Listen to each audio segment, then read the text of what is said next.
Matthew 27, verse 45. From the 6th hour into the 9th hour, darkness came over all the land. About the 9th hour, Jesus cried out in a loud voice, Eloi, Eloi, Lama Sabactani, which means, my God, why have you forsaken me? We miss the meaning of the cross today. As a matter of fact, it's almost perished. You are not saved because of a wooden cross. You are not saved because the Romans beat his back. You are not saved because of a crown of thorns on his head.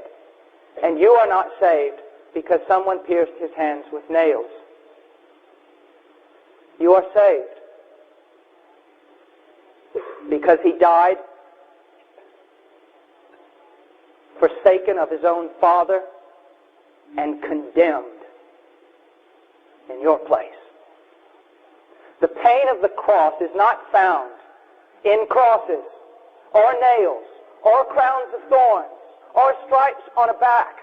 The pain of the cross and what has caused you to be redeemed is the fact that the Son of God became a curse.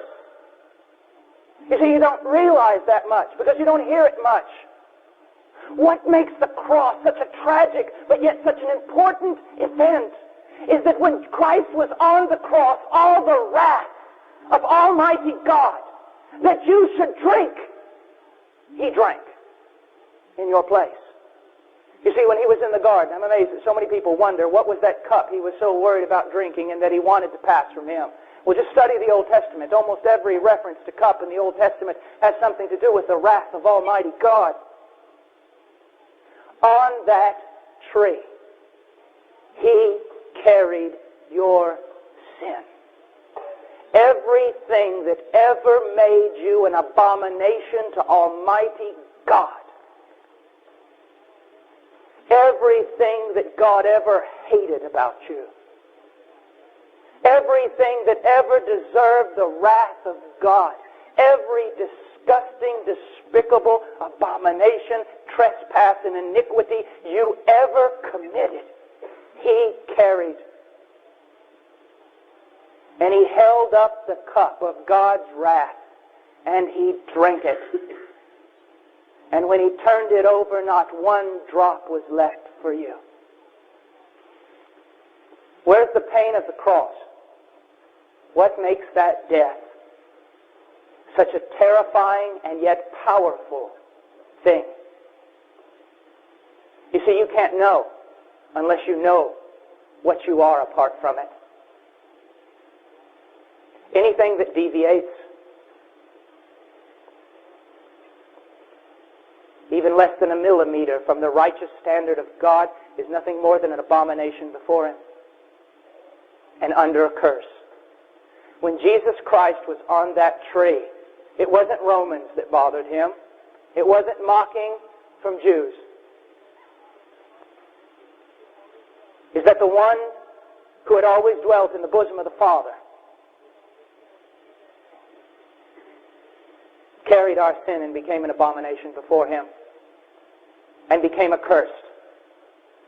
Jesus Christ, bearing your sin, became so terrible, such an abomination. God was glorified in his destruction.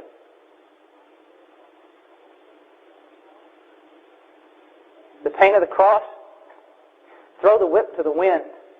That's a little thing. Crosses, millions of people have died on crosses. Crowns of thorns, small thing. Broken fellowship between the Father and the Son. Any one of us, in any shape, form, or fashion, trying to draw near to a holy God would get nothing but the heaven's door slammed squarely in our face. Turned away.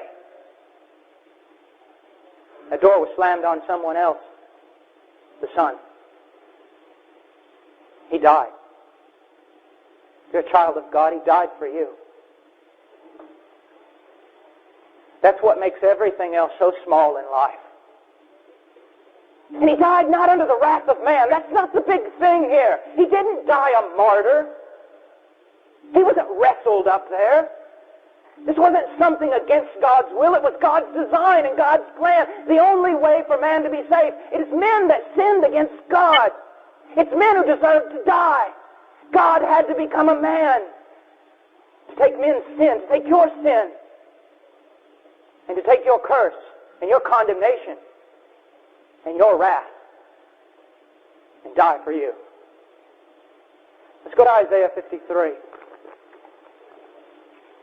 Lord's will to crush him and to cause him to suffer. My goodness, do you understand these words? It was God's will to crush him. The only way that you and I might be saved was for a perfect sacrifice to be crushed under the full strength of God's wrath. God is a just God. He cannot wink at sin. He can't pass over it. It must be dealt with. And the only way was for it to be dealt with on a cross. And to be dealt with through the Holy Son of God that became an abomination. The carrier of our sin.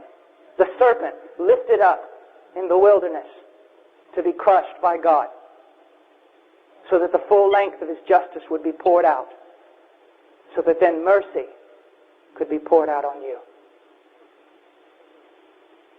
But it seems to me that everyone is always preaching about nails and crosses, and they're not preaching about the right thing.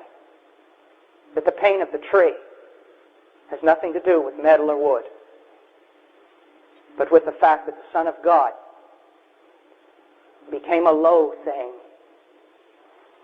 The most exalted name in all of glory became a low thing. A worm.